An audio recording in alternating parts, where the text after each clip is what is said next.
Merci, madame. Au regard, effectivement, du contexte, et le contexte c'est lequel vous avez alludé au nombre, effectivement, de tentatives de déstabilisation dans lesquelles, effectivement, son nom est cité et parmi, effectivement, les premiers responsables, considérant, effectivement, que nous sommes en train de vivre l'une des crises les plus graves de notre pays, prenant en compte le fait que nous arrivons, effectivement, maintenant à une étape où on peut dire qu'on a amorcé le relèvement, c'est vraiment piteux, c'est très décevant d'entendre que c'est quelqu'un qui a été au sommet de l'État, qui a promis effectivement et s'est engagé à jurer même de conduire ce pays-là vers de meilleurs cieux, qui se trouve être en train de comploter tous les jours que Dieu fait, alors qu'on l'a laissé partir par des négociations dans des conditions, j'allais dire, idéales pour quelqu'un qui a fait toutes ces fautes-là ici. Dans un tel contexte, on a de la soif. On a la soif d'apprendre. On a la soif d'écouter. On a la soif de savoir quelles peuvent être les motivations qui sont derrière, effectivement, tous ces actes-là. Et puis, de connaître où et comment ils procédaient, avec qui, pour pouvoir désamorcer et pouvoir aller plus vite, effectivement, dans la lutte. Je pense, effectivement, qu'en termes d'attente de notre peuple aujourd'hui, quand vous lisez partout, quand vous écoutez, vous vous apercevez effectivement que, dans sa grande majorité, le peuple est content. Maintenant, il peut diverger sur d'autres points et on va le voir par la suite. Mais en attendant, je crois qu'il y a un consensus sur le fait qu'il est revenu au pays. Et puis, qui serait contre effectivement une telle extradition? Que quelqu'un vienne dans son pays par des voies judiciaires et ait l'opportunité de s'expliquer pour que l'on apprenne. On peut s'opposer et puis diverger par la suite sur comment, mais ce n'est pas effectivement que le gars revienne dans son pays. Alors, Maître Gitenga, il faut dire que l'ex-chef d'État, Paul-Henri Sandaogo Damiba, a enfreint aux règles de son statut d'exilé pour être aujourd'hui extradé au Burkina. Merci, madame. Alors, peut-être qu'il faut me permettre d'abord de me prononcer sur ce que l'on entend par extradition. Ok. Peut-être que souvent le langage juridique prête à confusion. Et en français facile, j'allais dire, sinon simple, ça signifie tout simplement le fait pour un État de remettre une personne à un autre État, personne qui est recherchée, soit pour être poursuivie, soit pour être jugé, soit pour exécuter une décision. Voilà ce que l'on entend par extradition. Dans le cas d'espèce, je pense que les autorités judiciaires du Burkina ont formulé une demande à l'endroit de celles togolaises qui ont donné suite favorable à leur demande et ont procédé à l'extradition qui a consisté à remettre justement l'intéressé, donc Damiba Paul-Henri, aux autorités judiciaires burkinabées et la procédure d'instruction suit donc son cours. Je crois que quand on regarde le communiqué du ministre de la Justice, on comprend un peu le nombre d'infractions qui sont reprochées à l'intéressé et en vertu de la coopération judiciaire qui existe, soit au niveau international ou au niveau communautaire ou encore bilatéral, permet justement que l'extradition puisse être appliquée lorsque les infractions pour lesquelles vous êtes poursuivis sont prévues par la loi. Merci bien, Madame Sanou Koulibaly. Merci, c'est bien prononcé. Oui, je pense que il y a à peu près 2 semaines de cela, notamment le dimanche 11 janvier, au cours donc de cette même émission, nous avons évoqué le cas d'Amiba mais il n'était pas encore extradé. Et nous avons ce jour-là fait observer que si ce qui se dit est vrai, à savoir que le Togo, et dans les faits, c'est ce que nous avons pu constater par la suite, le Togo étant l'un de nos pays voisins qui véritablement nous facilite la tâche dans notre démarche de souveraineté, il ne pouvait pas être compréhensible que dans ce même temps-là, vu tout ce qui a été reproché à M. Damiba, le Togo refuse de le remettre aux autorités burkinabées qui vont le mettre à la disposition de la justice burkinabé pour qu'on comprenne exactement ce que M. Damiba reproche au Burkina Faso. Moi, j'insiste là-dessus, parce que quand on regarde le projet funeste qui était en cours, ce n'est pas seulement contre le capitaine Ibrahim Traoré en tant qu'individu, même si le chef d'État en lui-même est une institution, ce n'est pas contre le régime MPSR2 non plus, c'est un projet contre le Burkina Faso. Et pour quelqu'un qui a eu la chance d'avoir occupé le poste de la magistrature suprême en tant que chef d'État, on ne peut pas comprendre cela et il faut qu'il l'explique. C'est une haute trahison. Effectivement, le 17, il a été extradé et c'est à l'honneur du peuple togolais d'abord, mais aussi il faut saluer notre diplomatie parce que dans ce contexte-là, parvenir à faire revenir Damiba au Burkina Faso pour répondre des faits qui lui sont reprochés, assurément, la diplomatie y a joué un rôle assez fondamental. Pour revenir à la question proprement dite, à savoir les différentes excitations que l'on voit au-delà du Burkina Faso, moi je voudrais simplement qu'on regarde, on fasse une cartographie, un portrait robot de tout cela qui s'excite. Faisons leur portrait robot, que ce soit des Burkinabés égarés aujourd'hui, en rupture de ban avec la nation parce qu'ils l'auront eux-mêmes choisi, ou que ce soit des non-burkinabés, lorsque vous regardez le portrait robot de tout cela aujourd'hui, non seulement qui s'était déjà prononcé pour dire qu'il n'y a pas de raison que le Togo extrade M. Damiba, et lorsque le Togo a extradé Damiba, sont dans une furie indescriptible. Cette fébrilité-là s'explique par le fait que ce sont des gens qui voulaient voir le Burkina, qui veulent voir le Burkina Faso à terre. Et pour eux, M. Damiba était un champion pour eux, grâce à qui le malheur allait frapper le Burkina Faso. Et ils en étaient très convaincus. Aujourd'hui, que leurs prières n'ont pas été exaucées, que Damiba a été extradé vers le Burkina Faso, ils sortent le grand jeu plutôt, pour une fois de plus dire que le Togo a enfreint aux règles. Mais citons quelques cas. Quand vous regardez aussi, la plupart de ces gens-là, comme je l'ai dit, c'est du côté de la Côte d'Ivoire. J'ai un profond respect pour le peuple ivoirien. Moi-même, j'y ai une partie là-bas.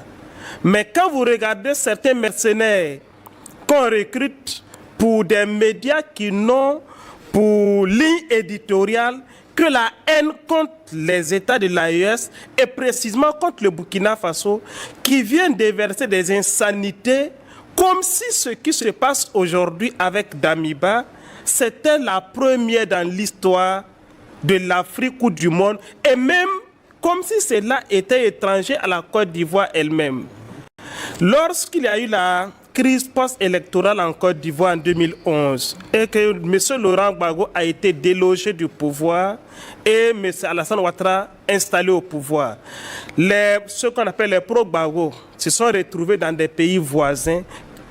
Et entre ces pays et la Côte d'Ivoire, il y a les mêmes textes que ces chroniqueurs ou ces mercenaires-là récitent aujourd'hui.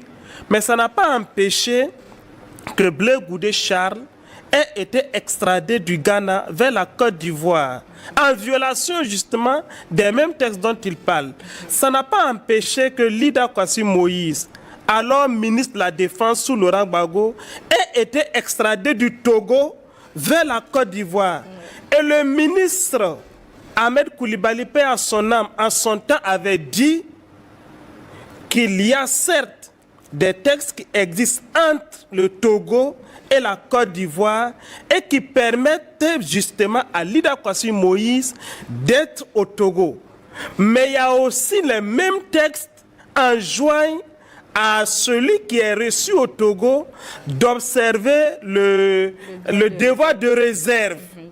Ce que Lida Kwasi Moïse n'a pas fait, ce sont les propos de Ahmed Koulibaly.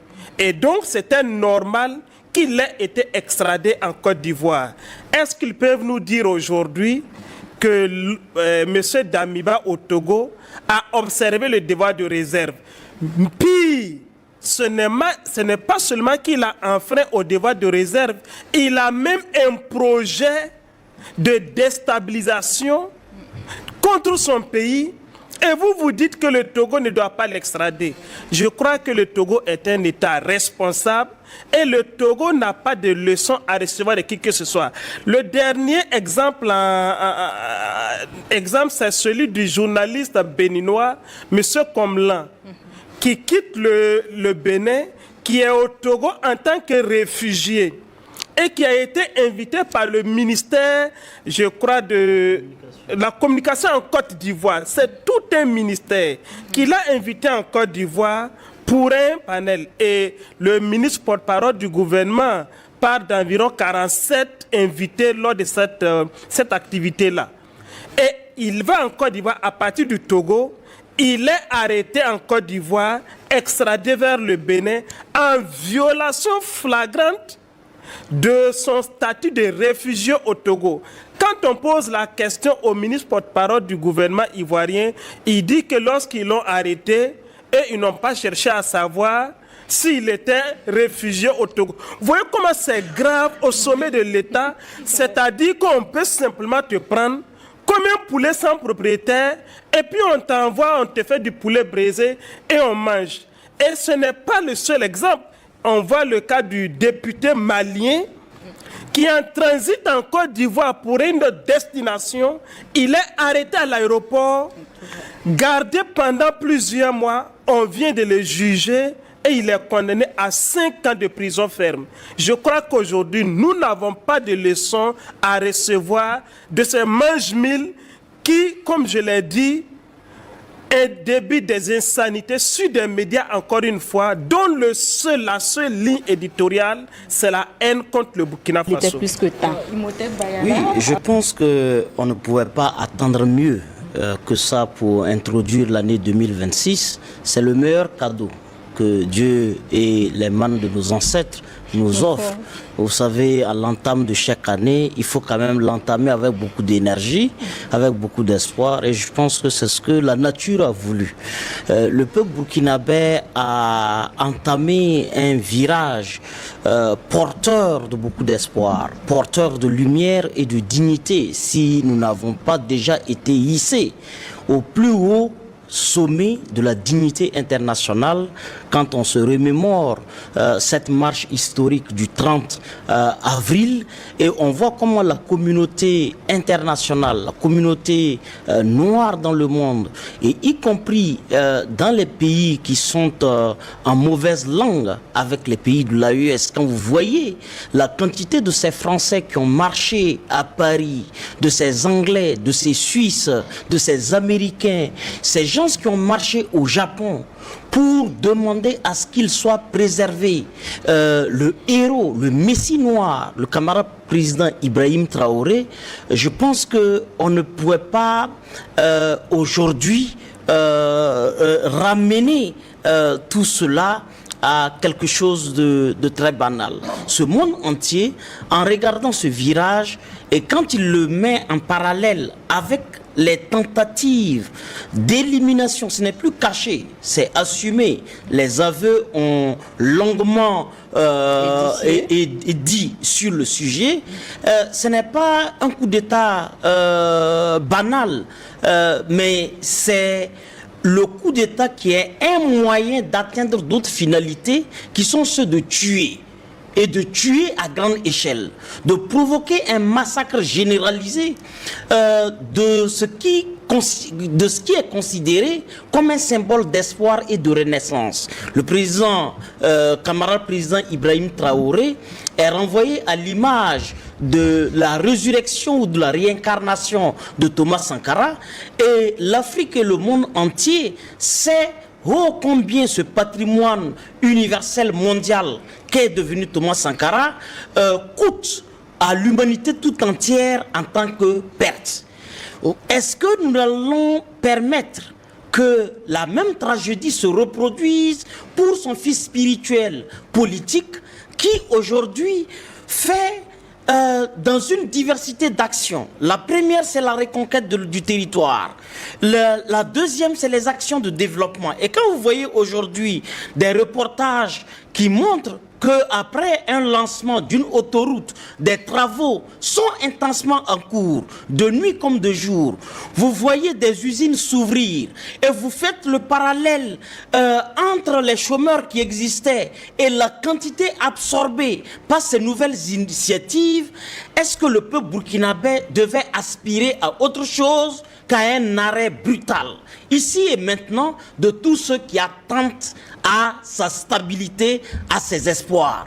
Parce que si on ne fait pas un lien entre l'espoir qui reprend forme, entre ces grands chantiers de développement en cours, entre ces sillons visionnaires qui sont élaborés, on ne peut pas suffisamment comprendre pourquoi le peuple burkinabé en veut autant à Damiba, le champion d'une déstabilisation dont il est un ouvrier dans le sérail. Le commanditaire principal n'est pas Damiba, il est un outil. Et je dis que dans la chaîne des acteurs, il est le coordonnateur des ouvriers, putschistes. Et lui, il a ses gens tout au-dessus. Pour moi, c'est tout à fait une victoire d'étape, mais qui n'est pas la fin de l'histoire des projets de déstabilisation à venir. C'est certainement pour nous dire que nous avons une grande victoire, mais gardons cette victoire comme un moyen pour grandir notre vigilance, grandir notre attention et saluer notre renseignement national, toutes les forces de sécurité et de défense, mais aussi le renseignement populaire par les populations qui ont permis d'atteindre ce niveau. Je pense que ça a été quelque part un grand choc pour le peuple burkinabé le 3 janvier de constater une fois de plus que Damiba ne renonce pas à son sport favori qui est la déstabilisation. Et presque dans tous les projets, vous l'avez dit dans votre introduction, il ne peut être identifié un acte de déstabilisation, d'attentat à la sûreté de l'État, avec un couronnement, une sorte de cerise qui consiste à tuer le chef de l'État comme acte principal, où le nom de Damiba n'est pas fidèlement cité. Et est-ce que ce qui se préparait le 3 janvier, s'il venait à être exécuté, une date historique liée à la dignité que Damiba voulait relier à l'indignité, liée à l'honneur que Damiba voulait rattacher au déshonneur, le 3 janvier, c'est le sang, la sueur de notre peuple qui a vomi les mêmes pratiques que Damiba a mises en œuvre sous son règne et qu'il veut ramener encore comme chef d'État.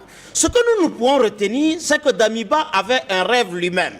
Ce n'était pas uniquement le peuple burkinabé qui voulait que Damiba revienne dans son pays. Il a lui-même dit lors d'une émission avec Alain Foucault que l'un de ses plus grands rêves, c'était de revenir dans son pays. Enfin, il est revenu, pas comme président, mais comme prisonnier, en tout cas en attendant que les conclusions judiciaires puissent bien nous situer. Vous faites bien de l'évoquer. Peut-être qu'il faut commencer par là où vous avez terminé. Est-ce que c'est pour des mobiles politiques?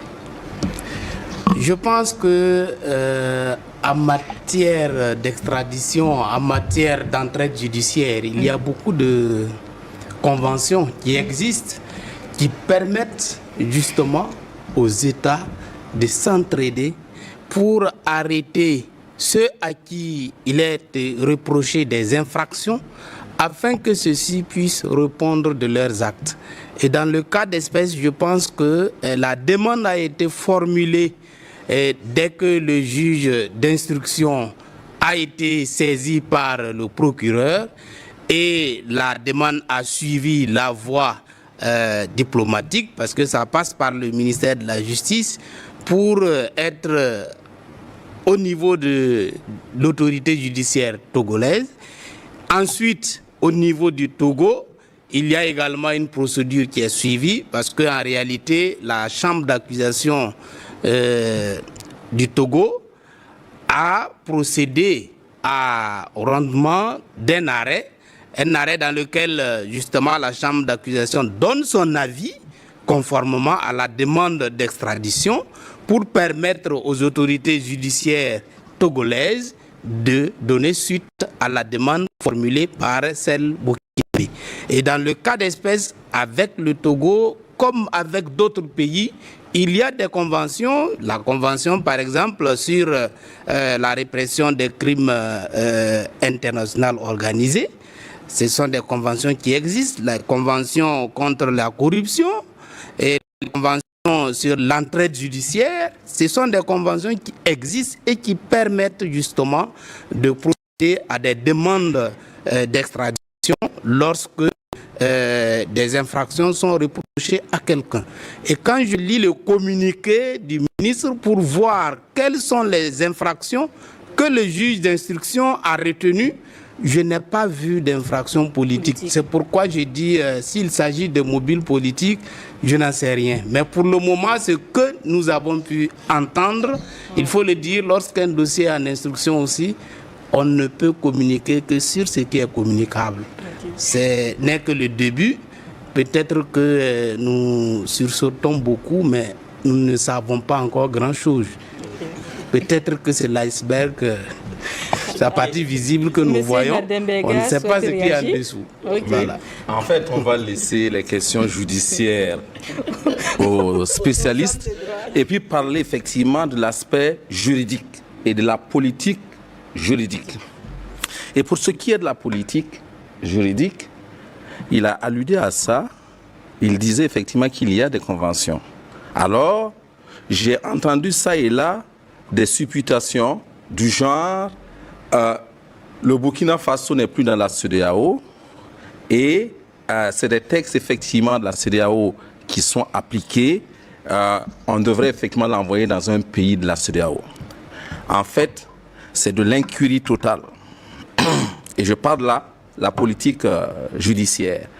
À ce niveau, de quoi il est question? Le Burkina Faso, le Mali, le Niger et d'autres pays effectivement non membres de la CEDEAO, tels que la Mauritanie et le Tchad, font partie de ce qu'on appelle effectivement en anglais le WACA. Et le WACA, c'est quoi? C'est le West African Central Authority of Prosecutors. C'est Network. En fait, en français, c'est le réseau des procureurs de l'Afrique de l'Ouest qui relèvent, qui ont signé cet accord, pas sous l'égide de la CEDEAO, mais sous l'égide effectivement des Nations Unies, et précisément du Bureau des Nations Unies qui traite effectivement de la drogue et des crimes.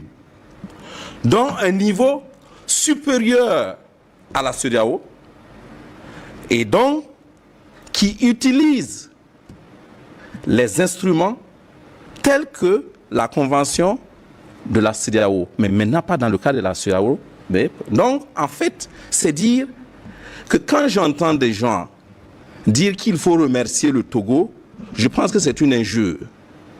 On ne remercie pas le Togo. On félicite le Togo pour avoir effectivement tenu au principe de droit. Parce qu'effectivement, lorsqu'on analyse vous verrez que tous les deux pays ont tenu à respecter scrupuleusement les principes de loi au niveau politique en tout cas. Prenons un. Vous savez, et je pense que le spécialiste judiciaire ne va pas me contredire, vous avez une règle et elle est formulée effectivement, son appellation c'est en latin, que ceux qui comprennent latin souffrent un peu que j'écorche ça. Ça dit effectivement